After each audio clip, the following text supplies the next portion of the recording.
Fala galera! Estamos aqui para mais uma crítica e hoje o assunto é Jovens Mães, ou no título original Young Mothers, que é um filme belga, que na verdade é o candidato belga ao Oscar de filme internacional, só que ele não vai chegar, né, na premiação porque ele não entrou nas pré-listas. Temos uma live, se for aqui no canal, na descrição também vou deixar o link.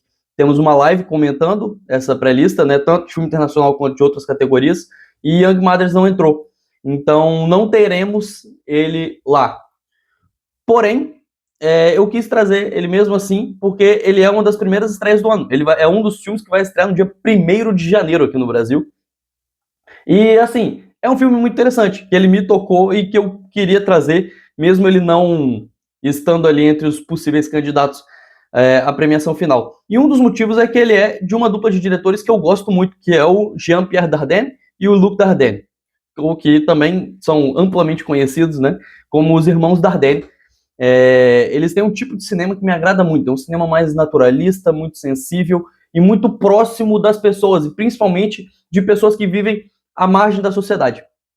E aqui eles vão basicamente entrar dentro de um abrigo para jovens mães e vão nos apresentar 5 mães, principalmente 4, na verdade, né? Tem 5 que têm suas histórias contadas, mas uma delas tem uma participação bem menor.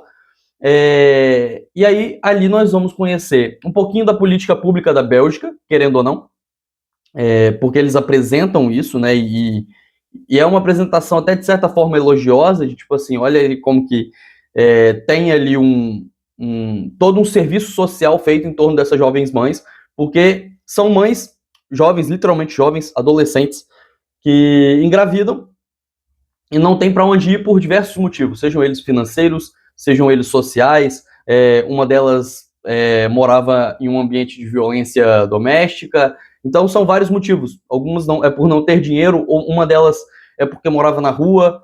Então temos histórias muito diversas, mas em comum, né? Elas engravidaram, são jovens e não tem muito para onde ir, não tem como criar os seus filhos sozinhos. E aí esse abrigo se torna esse local que vai abrigar elas e vai ensiná-las a ser mães.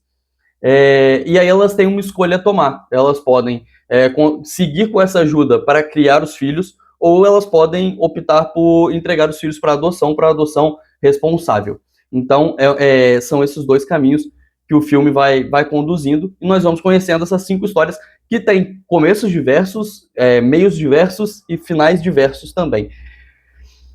E aí, o que tem em comum nisso como filme é que se trata, novamente, assim como todo o cinema dos irmãos Dardenne, se trata de um filme muito sensível. É um filme que ele carrega consigo também uma ideia meio documental, e aí eu quase falei estética, mas eu não acho que aqui a estética é a palavra certa, porque ele não tem uma estética documental, ele não tem uma câmera tão nervosa, apesar dos planos longos, sempre acompanhando as garotas com a câmera na mão.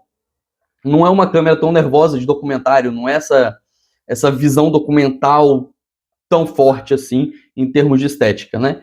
Eu digo que é uma ideia documental porque me parece muito como o Eduardo Coutinho começava seus filmes, sabe? Ele fisgava ali um fiapo de história, ou alguém falava com ele, sabe? Tipo, ó, aqui nesse lugar tem uma questão de religião. E aí ele ia lá investigar e dali saiu o filme. E aqui parece um pouco isso, sabe? Parece que ou eles foram nesse abrigo, ou algum conhecido esteve nesse abrigo e falou, cara, num abrigo desse tipo tem histórias muito interessantes. E aí você começa a fazer uma investigação, você de fato descobre essas histórias, e aí eles ficcionalizaram essas histórias e levaram elas para o cinema, né? Nenhuma dessas personagens é necessariamente real, tipo, é uma adaptação de uma jovem mãe da vida real. É muito mais uma forma de trazer essas histórias à tona. E aí, de novo, o foco é a sensibilidade, é dar voz para essas garotas. E isso os Dardenne fazem muito bem. Eles dão o protagonismo todo para elas. É delas, o filme é delas, elas carregam o filme. E aí o fato deles terem essa direção mais naturalista e muito mais singela facilita nisso, porque a câmera nunca se torna protagonista, nunca tem um movimento de câmera tão diferente assim que faça você falar, nossa. Por mais que eles trabalhem muito com os planos longos, por exemplo, eu acho que esse é um bom exemplo, Por mais que eles trabalhem muito com os planos longos, né, eles fiquem acompanhando as mães sem corte por alguns minutos, nunca é aquele plano sequência que parece ser feito para chamar a atenção da pessoa. Então, tipo, a câmera junta cenários diferentes ou alguma coisa desse tipo, que é para ser aquela cena que o público vai falar, nossa, é um plano de sequência incrível. Não, é singelo. Eles estão acompanhando elas ali por 3, 4, 5 minutos sem corte, mas você só vai perceber que aquilo ali foi um plano de sequência bem depois, porque a câmera não está chamando a atenção para si. O foco está todo nas garotas. E aí tem alguns pontos interessantes. Elas são todas atrizes estreantes. É o primeiro filme de todas elas. E aí elas fazem um trabalho muito interessante. E aí junta um pouquinho, né? Junta um pouquinho do que os Dardenne fazem em outros filmes com não atores. E aí eles pegam atrizes estreantes. É um balanço muito interessante. E que me tocou muito. Cara, as histórias são muito, muito boas. E aí, na verdade, tem esses dois pontos, né? Será que o filme me tocou muito por conta disso, ou por conta da história em si? Por conta da estética dele, da forma como ele é construído, ou pela história em si? Eu acho que tem os dois lados. Eu acho que ele me pega pela estética. Eu gosto muito do cinema dos Dardenne, dessa sensibilidade, desse naturalismo com que eles conduzem essas histórias sobre pessoas que muitas vezes não têm voz. E aqui eles repetem isso de forma muito interessante. Mas as histórias em si, e aí também, como eles são os roteiristas, tem uma parcela de elogio pela construção dessas histórias, pela escolha dessas histórias que eles decidiram adaptar, porque eu tenho certeza que dentro desse abrigo tinham outras milhares de histórias que eles podiam escolher. Eles escolheram contar essas 5, e são histórias muito interessantes. Tem momentos muito tocantes ali dentro, sabe? Momentos de escolha, de decisão. Tem uma cena de despedida que ela me pegou com muita força. Eu não achei que eu fosse chorar nesse filme, por exemplo, e eu me peguei chorando, porque é a força da história que eles escolheram em uma conexão muito legal com a estética deles. E aí eu entendo que eu vi algumas pessoas falando que eles não se arriscam. E, de fato, é um filme que assume 0 riscos. É um filme que ele tá todo na fórmula do cinema dos irmãos Dardenne, ao contrário de um com a Marion Cotillard, que eu acho que é 7 dias e 6 noites, alguma coisa assim, que é um filme bem mais arriscado, por exemplo, que ele vai para lugares diferentes, mantendo essa sensibilidade, esse naturalismo, mas ele vai para lugares diferentes. Aqui não. Aqui eles estão totalmente na zona de conforto.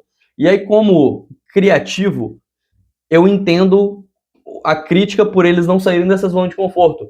Mas, ao mesmo tempo, como crítico de cinema, eu discordo de certa forma, porque assim como eu defendo que um diretor ele não é obrigado a fazer sempre o mesmo filme, que ele pode fazer obras completamente distintas, sei lá, como Bong Joon-ho faz, eu também acho que o diretor não é obrigado a ficar fazendo obras distintas a carreira toda dele.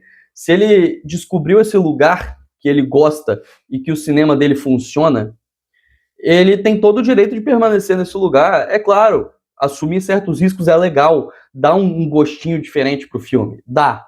Não estou falando também que não sou contra diretores assumirem riscos. Mas eu também não consigo me incomodar tanto assim com isso. Entendo, concordo que é um filme que está plenamente dentro de uma zona de conforto dos irmãos Dardenne, e quem assistiu outros filmes dele vai concordar com isso indiscutivelmente, mas ao mesmo tempo é um filme muito tocante, é um filme muito interessante de assistir, porque existe uma agilidade muito legal na montagem. De novo, ele usa muitos planos longos, ainda assim a montagem é muito ágil, a ordem dos acontecimentos e como eles alternam as histórias funciona muito bem. Então eu acho que é uma comunhão muito interessante entre a escolha de histórias e a estética dele, sabe? A sensibilidade, a ausência de câmera, tudo contribui para que essas garotas que não têm voz tenham voz e sejam protagonistas dessa história. Então eu acho que é um filme muito tocante. A nota é 4 de 5. E aí, como eu disse lá no começo, Jovens Mães vai estrear no dia 1º de janeiro aqui no Brasil. E aí provavelmente vai ter pouquíssimas sessões, né? A gente já sabe como que funciona. É um filme belga, independente, mas caso ele estreie no cinema da sociedade, vale a pena você assistir, porque é um filme muito, muito bonito, muito tocante. Eu quase aumentei a nota dele, porque eu terminei a sessão muito tocado, mas depois que você reflete um pouquinho, eu optei por um 4 de 5, mas fica a dica. Só para complementar, assim, eu terminei a sessão achando que como ele estreia só em 2026, que eu já estava vendo um dos meus favoritos do próximo ano, né? Porque eu não iria colocar ele nos melhores de 2025, mesmo assistindo 2025. Mas depois eu dei uma baixada de bola. Não é para tanto, porém é um filme muito bonito, muito legal, que vale sua atenção. É isso, até a próxima, valeu!